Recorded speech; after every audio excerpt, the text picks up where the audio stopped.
le gouvernement, mais aussi les autres acteurs publics, les collectivités locales, les villes notamment, mais pas uniquement, avec cet objectif de la ville intelligente, tous les acteurs de la transformation de l'action publique par la donnée.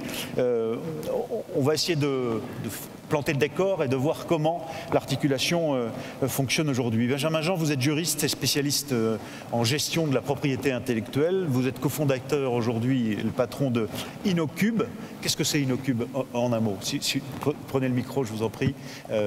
InnoCube, la mission de ce cabinet. En un mot, c'est dur, mais on accompagne des acteurs dans tout ce qui peut permettre de tirer profit de ces logiques de mutualisation, de collaboration et d'ouverture.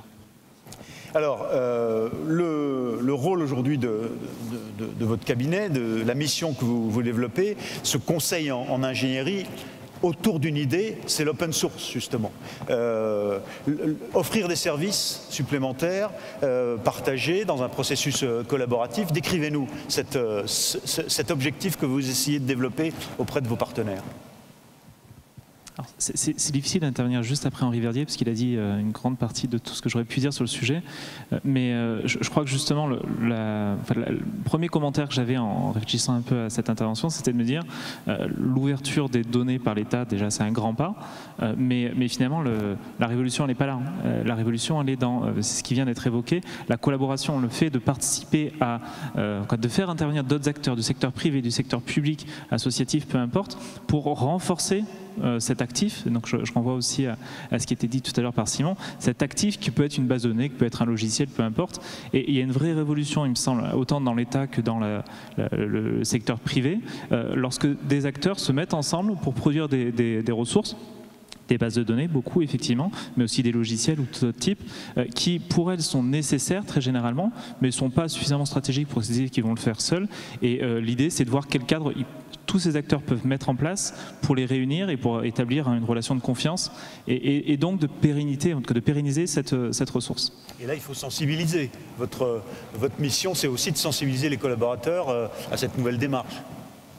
Alors oui, alors, sans parler tellement de ce qu'on fait, le but c'est surtout que les gens évoluent, en tout cas évoluent c'est peut-être pas le bon terme, mais que le passage culturel d'une logique de je produis, je suis le seul à produire et finalement je revois jamais ma copie, on puisse passer à une logique où on propose et ensuite on attend, en fait on met en place un environnement qui est favorable à la collaboration. Et tout le rôle que l'exemple de la DINSI qui est intéressant, et encore une fois je pense que l'État est plutôt un bon élève, mais on a dans le secteur privé aussi beaucoup d'acteurs qui sont dans cette logique-là, c'est-à-dire qu'ils vont non pas chercher à tout produire seuls, mais vont mettre en place un environnement qui permet la production de la ressource. La finalité est la même, c'est-à-dire qu'il y ait une ressource qui soit la plus innovante possible, la plus pérenne, ainsi de suite, mais la manière de faire est différente. Et donc nécessairement, ça passe aussi par un changement culturel. Je pense que dans l'administration, mais comme dans tout grand groupe, d'une certaine façon, c'est compliqué à anticiper.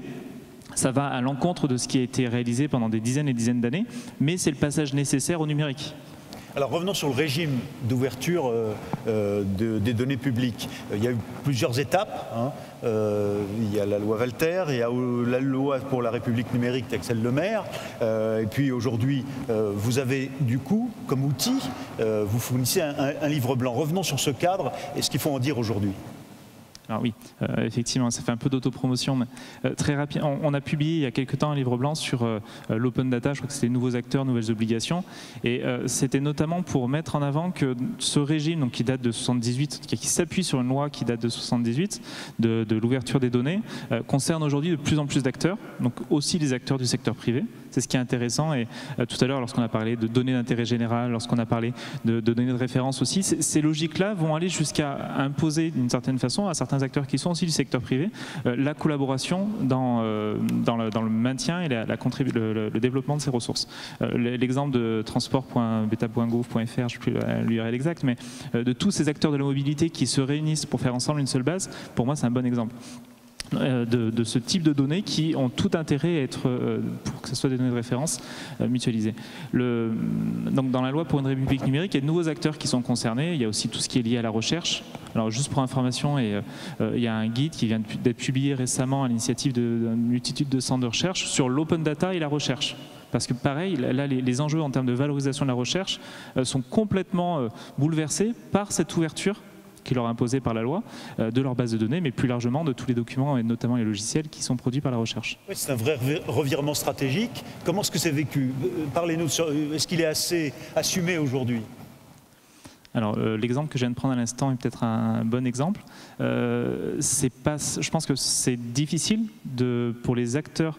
En fait, il y a ceux qui sont ravis de lever les verrous qu'ils avaient vis-à-vis de leur hiérarchie, vis-à-vis de peu importe, mais qu'il y avait toute une série de validations nécessaires pour pouvoir partager. Donc dans la recherche, on est vraiment là-dedans. Il y avait énormément de personnes qui voulaient partager tout ce qu'ils faisaient et pour qui la valorisation, pour qui le secret industriel était presque un obstacle à la science. Et en revanche, c'est un vrai casse-tête pour ceux qui sont dans une logique d'encadrer et aussi de financer la recherche. Et donc là, on est dans cette phase où il faut concilier les deux mondes, mais dans un nouveau paradigme, qui est celui de la donnée ouverte et de la collaboration. Henri Verdier veut réagir. Un tout petit mot là, parce que nous avons publié hier le deuxième plan d'action nationale sur un gouvernement ouvert. Et la 21e mesure, c'est une mesure qui est portée fortement par le ministère de la Recherche, qui vraiment vient de travailler beaucoup là, pendant un an et a décidé de réouvrir nettement le chapitre de l'open science et de l'open access. Et notamment, j'ai assisté à une réunion la semaine dernière où l'ensemble des organismes français de recherche, y compris ceux de l'industrie ou d'autres ministères, sont d'accord pour que tous les travaux de la recherche française soient en open access. Alors, peut-être pas pour la toute première publication, mais au bout d'un an, en archives ouvertes, etc. Donc les choses dont on parle, c'est né dans le monde de la recherche quand même, hein, la revue par les pairs, la transparence, le partage des données et tout. En fait, c'est la manière dont travaille la recherche. La recherche était peut-être restée un peu à l'écart du mouvement des 3-4 dernières années, mais je pense qu'elle y revient très sérieusement ces mois-ci, en ce moment. En fait, la remarque d'Henri Verdier me ramène à un point qui est quand même déterminant, c'est qu'au fond, on scrute du regard les fonctionnaires, les administrations, mais les entreprises privées, est-ce qu'elles ont spontanément cette sculpture de l'open data aussi? Ça impose aussi une évolution de la mentalité, y compris dans le privé. Alors oui. Là, on pourrait dire énormément de choses dessus. Je vais essayer de rester simple. Première chose, ce que fait l'État a forcément une incidence sur le secteur privé, parce que l'État est une organisation et une importance certaine, et qu'il y a beaucoup d'entreprises du secteur privé qui travaillent pour l'État. Donc nécessairement, quand l'État rentre dans une logique d'ouverture du code source, dans une logique d'open data, ses fournisseurs vont devoir s'adapter à ça. Donc ça, c'était le premier point. Le deuxième, le secteur privé lui-même n'a pas attendu l'État pour faire l'open data. L'open data, c'est quelque chose qui est intrinsèque à Internet. C'est-à-dire que les premières bases de données partagées collaboratives étaient sur Internet, des annuaires de liens, bon, peu importe. On parlait d'OpenStreetMap tout à l'heure, donc un Wikipédia de la donnée géographique. Pareil, ce sont des démarches qui sont à la base beaucoup impulsées par le secteur privé, même si le secteur public assez rapidement a contribué à cet effort. Est-ce qu'aujourd'hui, on a des projets d'open data menés par des industriels? Il y en a un certain nombre. Alors, dans le domaine de la mobilité, encore une fois, on a plusieurs bases de données qui permettent notamment de croiser des données de transport, en tout cas et pour créer des itinéraires facilement multimodaux, je n'ai plus le terme en tête, mais favoriser en fait cet accès porte à porte. On a la même chose. Alors, je pense aussi à tout ce qui est impulsé par l'Europe, toutes les données d'observation de la Terre, autant la Terre, mais aussi les océans, toutes ces données-là sont une manne pour le secteur privé, alors qui va lui-même l'utiliser, mais qui va en plus l'enrichir et qui va donc pouvoir créer une économie sur cette base-là. Et on a comme ça un certain nombre d'entreprises qui soit décident d'ouvrir toutes leurs données et d'amener d'autres personnes à collaborer avec eux sur ces données-là, soit décident de participer, et c'est là où je reviens sur l'intérêt de la collaboration que j'évoquais tout à l'heure, de participer à des projets qui ont été initiés par l'État ou par un ensemble d'acteurs. Et peut-être pour finir là-dessus, ce qui est important aussi, c'est cette logique de coopétition entre, alors on n'a pas l'habitude de l'utiliser dans ce contexte-là, mais entre le secteur public et le secteur privé. Alors je m'explique, c'est-à-dire que ce n'est pas le but du secteur public d'être en concurrence avec le secteur privé, bien sûr.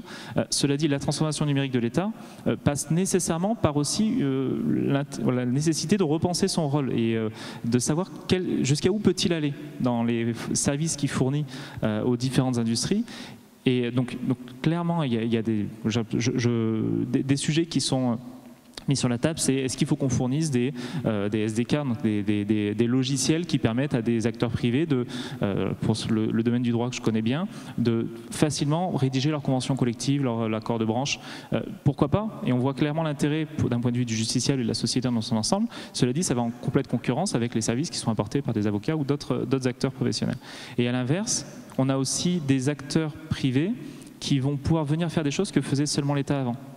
Et là, c'est un sujet qui est un peu touchy, mais qui impose, et notamment peut-être des obligations en termes de transparence au regard de ce qui est délégué ou de ce qui est confié à ce secteur privé. Alors, je vais faire intervenir Guillaume Blot. Passez-lui votre micro si vous voulez bien, le micro. Mais d'abord, Henri Verdier voulait réagir à nouveau à ce que vous venez de nous dire. J'ai bien conscience qu'on est 4. Hein.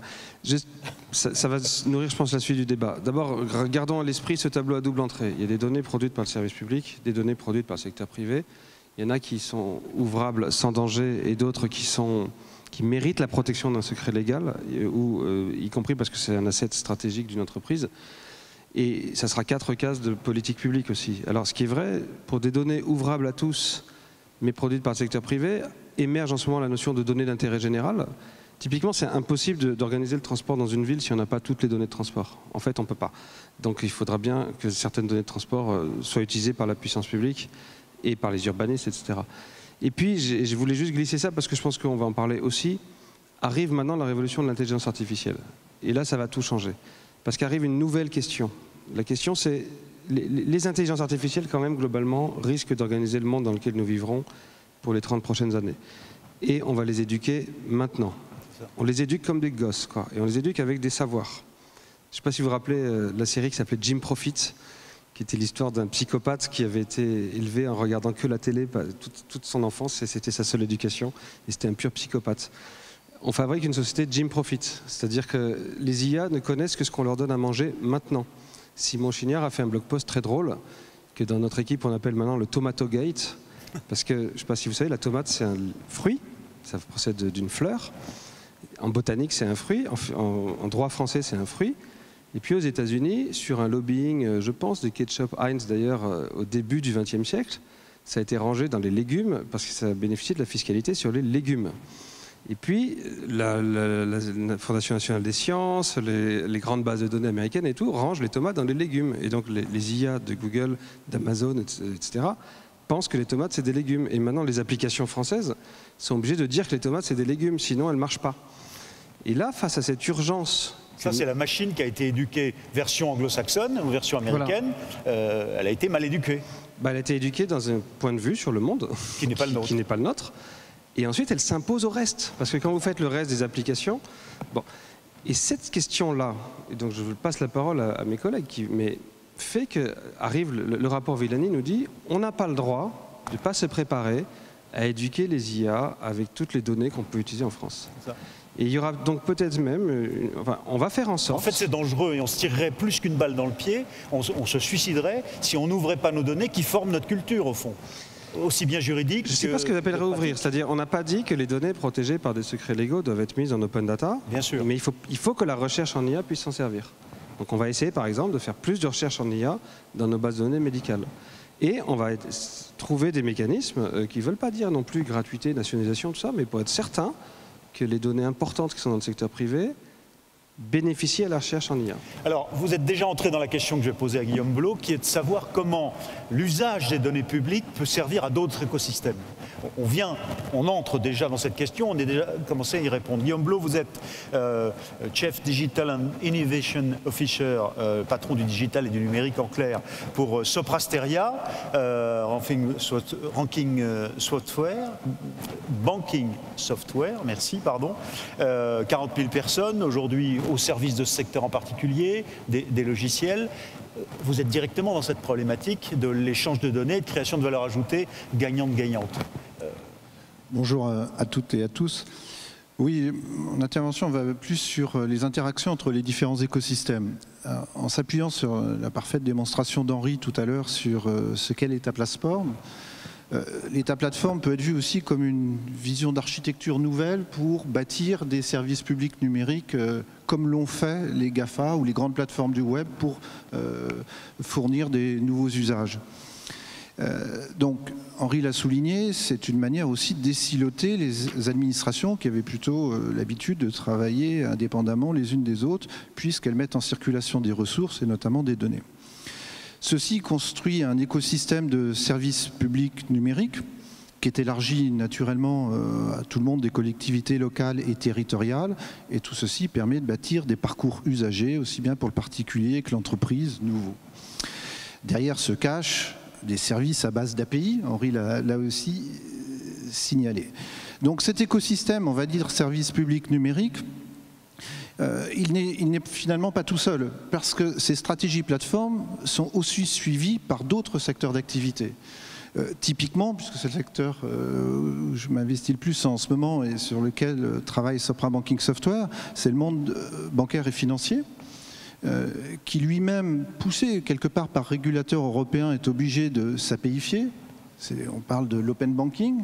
Il y a une directive européenne qui s'appelle la DSP2 qui pousse aujourd'hui à l'ouverture d'un certain nombre de services, notamment sur le domaine du paiement. Cet écosystème qui lui-même évolue peut très facilement être en interaction, par exemple, avec l'écosystème des services publics numériques. Et ça marche dans les deux sens, en fait. Henri parle de... toi, Benjamin, avant, vous avez parlé de mise à disposition de données publiques. Il y a aussi le fait de mixer données privées et publiques. Mais tout simplement, je prends un exemple, pour un parcours usager classique qu'on a en collectivité locale ou territoriale, souvent dans le monde matériel, on nous demande par exemple un justificatif de domicile qui provient ni plus ni moins souvent de grands opérateurs de commodités, comme on dit, électricité, opérateurs téléphonie ou en tout cas énergétique. Et peut-être que là aussi, ces grands opérateurs pourraient avoir des API pour simplifier la vie et éviter d'avoir à remettre soi-même un justificatif. Quoi, parce que... Et ça simplifie la vie dans le parcours public. Mais inversement, je vais prendre un exemple dans la banque. Souvent, quand on veut ouvrir un compte, ou tout simplement plutôt un crédit, on nous demande aussi des justificatifs fournis par la puissance publique, ni plus ni moins qu'un relevé fiscal à ce niveau-là. Sous réserve de la privacy et bien évidemment du consentement de l'usager, qu'est-ce qui interdirait, en tout cas techniquement rien ne l'interdirait, de mettre en interaction le service offert par la banque avec les services publics numériques de l'État plateforme pour aller chercher sous consentement de l'usager directement de l'information. Et là, on est en train de réécrire complètement ces parcours usagers en mettant en interaction l'ensemble des écosystèmes. Voilà, c'était deux exemples, mais ça marche dans un sens et dans l'autre. Et je voudrais terminer, le premier service à mutualiser, mais je crois que Henri l'a sous-entendu, le Premier ministre a annoncé, comme tu l'as dit, au 1er février, la capacité à ce que le secteur privé puisse utiliser France Connect. C'est le principe même d'identité numérique et d'authentification.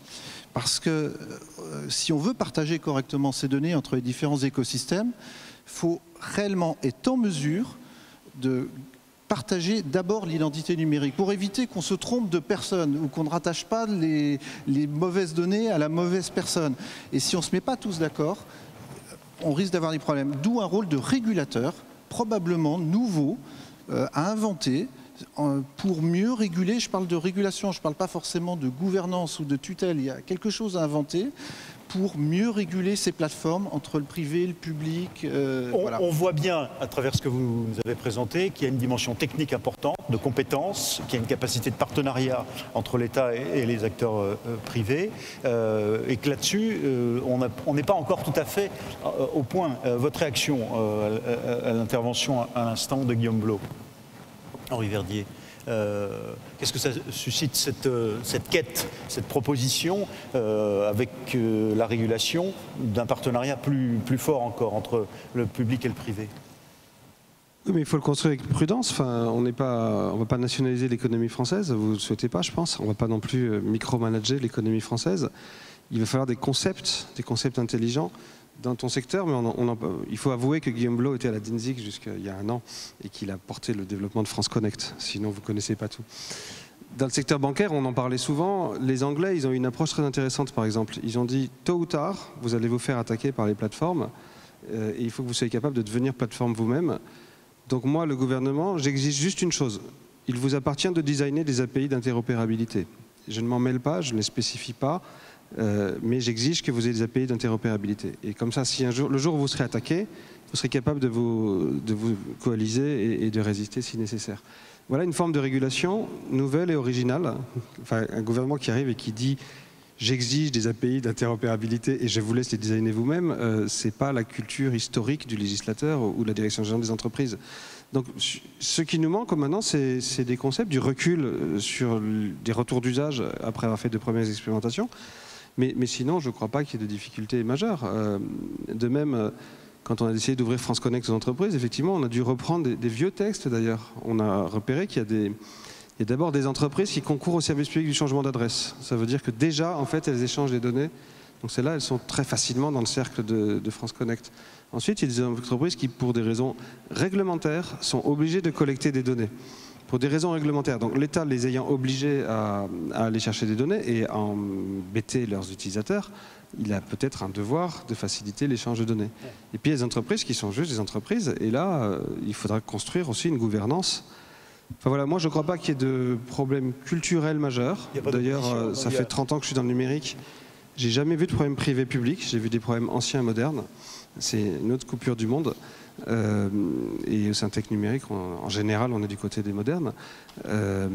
Mais là, on fabrique un monde où il faut réinterroger la souveraineté, la plateforme, l'économie, la régulation. Voilà. Ouais.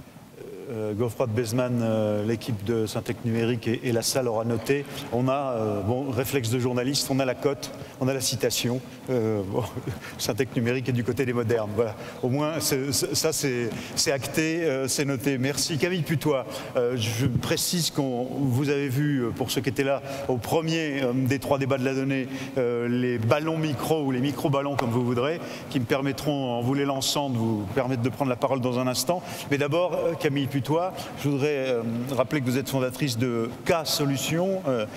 Après 12 ans dans l'administration, au ministère de l'Intérieur notamment ou à Matignon, vous avez monté cette start-up de simplification administrative. Votre mission, si vous deviez la résumer en une phrase, vous diriez quoi? Telle que vous voulez définie. Le mot-clé, c'est simplification. Un système d'entraide pour aider les gens dans leur paperasse. Qu'est-ce que vous avez essayé de créer une plateforme de simplification, de mise en relation? Qu'est-ce qu'elle fait? Comment vous fonctionnez?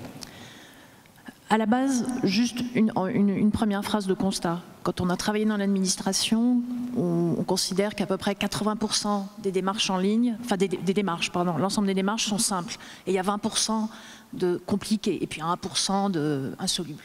Et quand on ne connaît pas l'administration, c'est 20% de simplicité, 80% de complexité.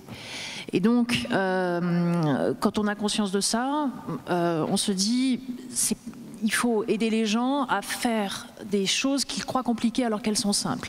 D'où le système d'entraide. On met en relation quelqu'un qui veut faire une paperasse avec quelqu'un qui a fait ça toute sa vie, c'est-à-dire un ancien fonctionnaire. Donc à la base, c'est la première brique de la plateforme. C'est un système d'entraide entre des gens qui cherchent de l'aide pour une démarche en ligne ou non, et des gens qui la connaissent bien sur le bout des doigts parce qu'ils l'ont pratiquée. Alors on est presque dans une social start-up. Vous avez là une mission que vous êtes fixée pour que ça pénètre tout le grand public. Il n'y a pas là un objectif strictement de business, mais vraiment de service.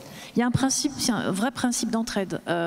Ensuite, bon, il y a toute une partie gratuite et l'entraide est payante parce qu'on est dans un monde où ce qui est gratuit souvent n'a pas de valeur. Ouais. Et donc, voilà, on a mis en place cette plateforme qui met en relation ceux qui ont besoin d'aide avec ceux qui peuvent l'apporter. Mais l'objectif, effectivement, est de couvrir toutes les démarches. Et puis, ce qui m'a beaucoup frappé, donc, comme vous l'avez dit, j'ai travaillé 10 ans au ministère de l'Intérieur, 2 ans à Matignon, donc je connais un petit peu l'administration. Là, vraiment, je suis le nez sur le guidon, c'est-à-dire le nez sur la paperasse que les gens vivent au quotidien. Et ce qui m'a beaucoup frappé, quelque chose que je sous-estimais complètement, je le reconnais avec beaucoup de franchise, c'est le temps que les gens passent sur Internet à essayer de régler leurs problèmes administratifs. Ouais. Il y a des naufragés de l'administration qui sont sur Internet. L'administration fait énormément de progrès en termes d'information, en termes de démarches en ligne, mais il faut aller jeter un œil sur tel ou tel sujet, sur ce qui se passe sur les forums, sur les escroqueries qui pullulent. Et donc l'objectif aussi, c'est de purger un peu ça et d'apporter en complément de ce que fait l'administration un système d'entraide simple et efficace. Alors, une question en ce qui concerne la dématérialisation précisément, parce que vous venez de le souligner, les gens jouent le jeu, la dématérialisation. Ils savent bien qu'ils vont trouver quelque chose, ils espèrent trouver la solution, et on voit que c'est pas simple. Mais le président de la République a souhaité 2022 100% de dématérialisation des démarches administratives. Votre sentiment, vous qui êtes confronté à la réalité précise de ça, puis il y a des questions SMS et des questions ensuite de la salle auxquelles on va venir immédiatement. Cet objectif 2022, dématérialisation 100%. Alors, il est excellent, naturellement. Ce qui me semble, c'est que pour pouvoir l'atteindre rapidement et avec des démarches qui vraiment répondent à l'attente des utilisateurs. On ne va pas seulement afficher on a atteint l'objectif, ça c'est un système de planification qu'on a déjà vu à un autre siècle. Si on veut vraiment que ça fonctionne, moi il me semble, je dis simplement que l'administration ne doit pas chercher à faire tout elle-même. On a parlé d'ouverture de données, on a parlé de coproduction de données, et là-dessus il faut mesurer d'où on vient et donc tous les progrès qu'on a fait. Et je pense qu'il faut aller, il y a une autre direction dans laquelle il faut aller, c'est dans la coproduction des démarches, des API pour l'échange, le partage, la construction de données, c'est très bien. Et je pense que si on peut, que les systèmes d'information qui dans les administrations gèrent les procédures, déclaration de revenus, demande de casier judiciaire, demande de titre de séjour, etc., pourraient aussi s'ouvrir pour que des partenaires extérieurs, entreprises, associations, start-up, peu importe, proposent elles-mêmes aussi leur propre version de la démarche et puissent intégrer une partie du système d'information dans le service qu'elle propose. Je vais prendre un exemple tout simple, je prends deux exemples. Un, j'irai très vite. Un simple et un compliqué. La déclaration de revenus, ça marche assez bien pour beaucoup de monde. Quand c'est très simple, c'est pré-rempli, il n'y a qu'à appuyer sur le bouton. Moi j'ai fait ça pendant 10 ans. Depuis que je suis entrepreneur, c'est un peu plus compliqué. Bon, mais pourquoi ne pas envisager, justement pour ces déclarations qui sont un peu plus compliquées de la moyenne, une API, je ne dis pas une relation bilatérale entre le ministère de l'Intérieur et chaque éditeur de logiciels. Je dis une API où Bercy ouvre une partie du système d'information de déclaration de revenus, pas seulement l'accès à l'information, mais la gestion de la démarche. Du coup, il y a une communauté qui se crée autour de cette API, et puis un certain nombre de prestataires vont l'intégrer dans les propositions d'assistants personnels ou autres, ou la banque, etc. Autre exemple plus compliqué, les titres de séjour. Les titres de séjour, là-dessus, bon, il y a un système d'information du ministère de l'Intérieur qui est ce qu'il est, qui est en progrès. Et puis, il y a plein de titres de séjour qui ne posent absolument aucun problème de renouvellement parce que ce sont des droits. Et il y a des associations qui accueillent des demandeurs d'asile. Voilà. Il y a plein de cas dans lesquels on pourrait concevoir que des associations, par exemple, proposent leur propre version de la démarche en ligne en s'adossant via une API au système d'information du ministère de l'Intérieur qui est en progrès. Alors, j'ai d'autres questions, mais je vais d'abord me tourner vers les questions SMS. Henri Verdier. Je dirais une phrase que c'est ce que vise l'État plateforme, hein, bien sûr. J'ai bien dit vise. Il fallait d'abord qu'on a travaillé un peu le socle. Il y a un endroit où ça a un peu prospéré, c'est l'Emploi Store de Pôle emploi. Si vous voyez bien, si vous allez le voir, vous verrez 311 applications. Une quinzaine sont faites par l'administration. Le reste, c'est la société civile, des associations, des startups, etc. Et c'est important pour les raisons qu'évoque Camille, mais aussi pour une autre que j'ai envie de la mentionner. C'est l'inclusion numérique. C'est-à-dire que si on y prend garde aujourd'hui, on va faire un monde dont 20% des gens seront exclus parce qu'ils ne parlent pas très bien français, parce qu'ils ne comprennent pas le jargon administratif, parce qu'ils ont un handicap. Et à mon avis, la seule manière de coller à la réalité de la diversité des gens, c'est de diversifier les interfaces et c'est de laisser fleurir des interfaces. Je veux dire, quand bien même nous serions excellents et on saurait designer des services parfaits, ce qui n'est pas encore le cas, il faudrait de la diversité, et le seul moyen de faire vraiment de la diversité, c'est d'être plateforme et de laisser innover dans un écosystème. Oui, je voudrais quand même que Henri Verdier et les uns et les autres, Guillaume Blot, je vous repasse la parole, puis j'ai d'autres questions avec Kevin Putois, mais question SMS, trop de data, tuera-t-il de data? C'est-à-dire comment et qui va garantir les data qui iront dans les open data et qui nourriront des données du secteur public? Henri Verdier. 3 phrases. Bon, je ne crois pas que trop de data tue la data. En tout cas, les données produites ou détenues par l'administration à l'occasion de sa mission de service public appartiennent à tout le monde et donc elles doivent être toutes accessibles, point. Ensuite, on a besoin de données de référence, on y a fait allusion, celles sur lesquelles tout le monde se synchronise, qui vont devenir des standards. Et celles-là, on les travaille effectivement, elles sont plus rares et on les travaille dans le service public de la donnée. Mais en tout cas, tu sais, moi, je l'ai dit, j'ai commencé le numérique en 95, j'ai créé une start-up Internet, on n'était pas nombreux d'internautes en France, Chaque fois, les gens me disent qu'est-ce qu'ils vont faire de toutes ces données, qu'est-ce qu'ils vont faire de toute cette bande passante, qu'est-ce qu'ils vont faire de toute cette puissance de calcul. Et puis les gens inventent largement de quoi utiliser les données, la bande passante, la puissance de calcul. Donc j'ai aucun souci, ils inventeront de quoi utiliser les données, quoi. Autre question SMS peut-être, s'il vous plaît. Comment valoriser la donnée publique pour apporter la richesse collective qu'elle impacte sur les politiques publiques? Bon, c'est la thématique de la table ronde, donc je vais passer cette question parce qu'on est déjà entré dedans, on continue dessus. Comment valoriser la donnée publique tout de même? Je vais revenir. Autre question.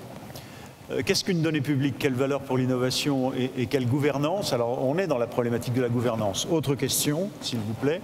On va redévelopper cette dimension de la gouvernance. Juste, Guillaume Blot, vous vouliez réagir?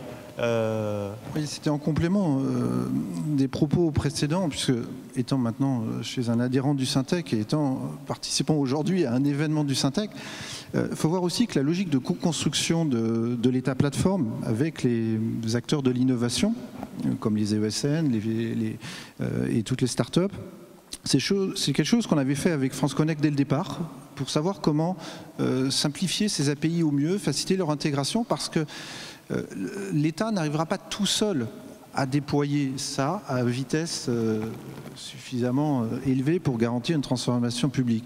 Et le fait de s'appuyer sur les écosystèmes innovants, sur les ESN par exemple du Syntec ou les cabinets de conseil très tôt, va permettre à nos entreprises d'intégrer ces solutions très vite pour les embarquer et les proposer à d'autres acteurs dans les collectivités locales et territoriales. C'est quelque chose qu'on avait fait sur France Connect et qui a plutôt bien marché, puisque voilà. Donc c'est ça, je voulais indiquer, la co-construction est essentielle dans cette démarche-là entre l'État et les acteurs aptes à démultiplier sa puissance.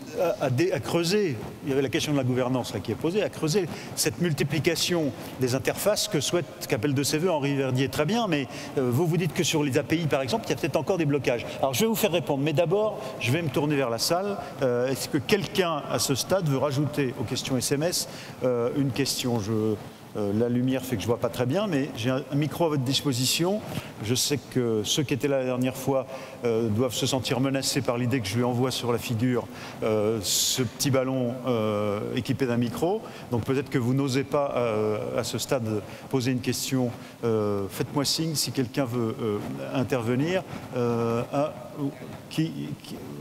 Ici, je vous en prie. Et voilà, et le petit micro. Présentez-vous, s'il vous plaît. Oui, bonjour, Abdelatif Feda, mairie de Saint-Ouen.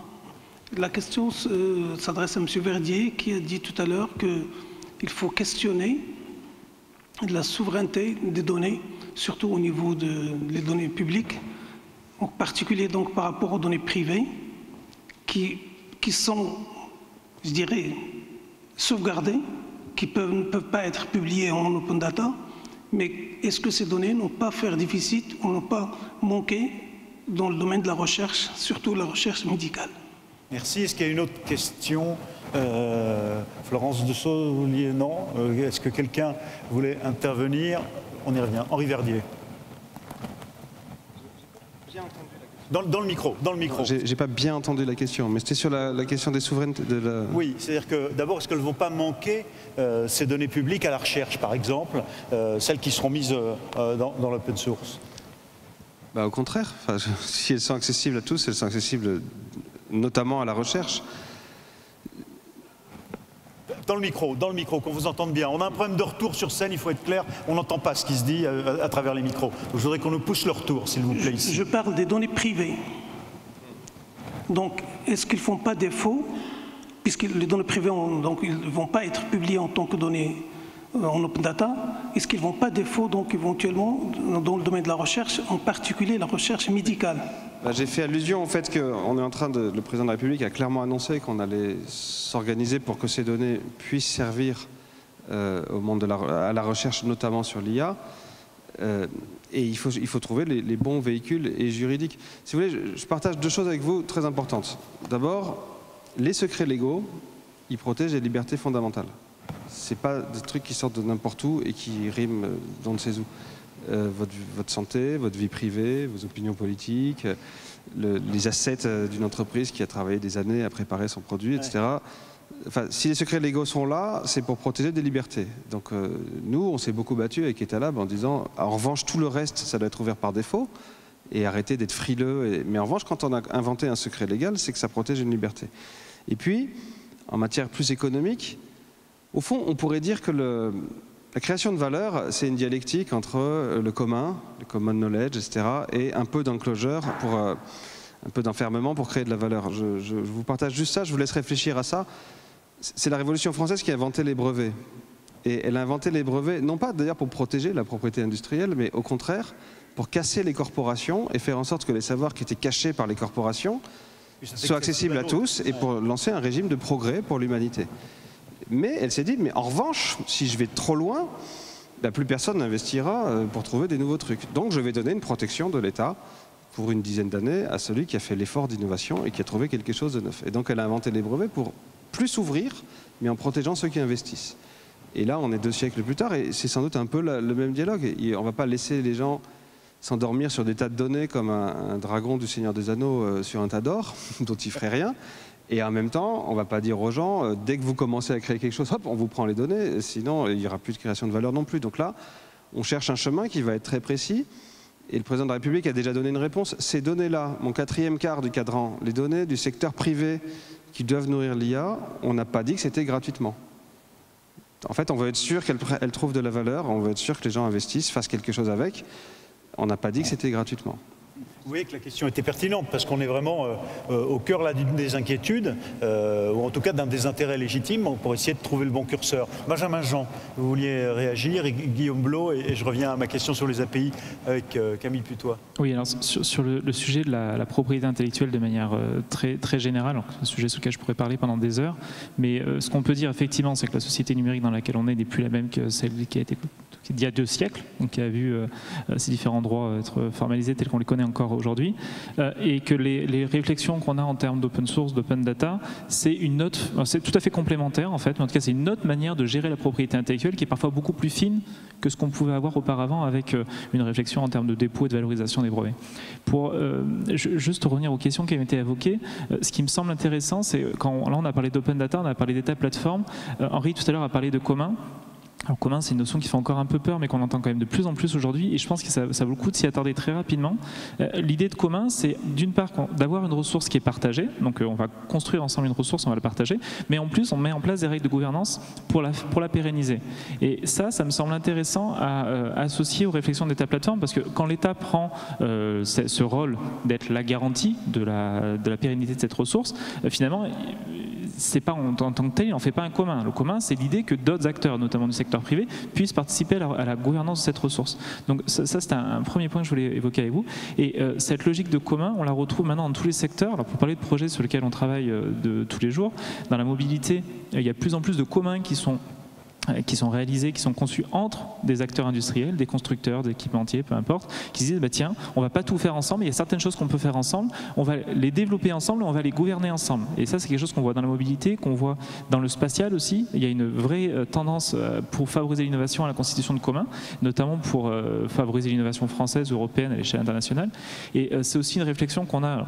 Pour un sujet que je connais très bien dans le secteur du droit, on parlait tout à l'heure d'Open Law. L'idée d'Open Law, c'est de réunir le maximum d'acteurs du monde du droit et de leur dire il y a plein de choses qu'on peut faire ensemble, faisons-les ensemble, et de mettre en place ces communs et ensuite de favoriser leur gouvernance. Et juste pour terminer, pardon. Oui, parce que je voudrais qu'on enchaîne avec une autre question SMS, donc court, vraiment très court. La question de la valorisation, il y a valorisation et évaluation, c'est-à-dire que valoriser ou en tout cas donner un chiffre comptable à quelque chose qui est diffusé de manière complètement ouverte, c'est un enjeu de société aussi. En tout cas, pour ce qui me concerne, on y a souvent été confronté, être capable d'expliquer à un investisseur que même si ça s'appuie sur une logique d'open data, même si ça participe, si tout est ouvert, il y a une valeur, il y a une vraie valeur.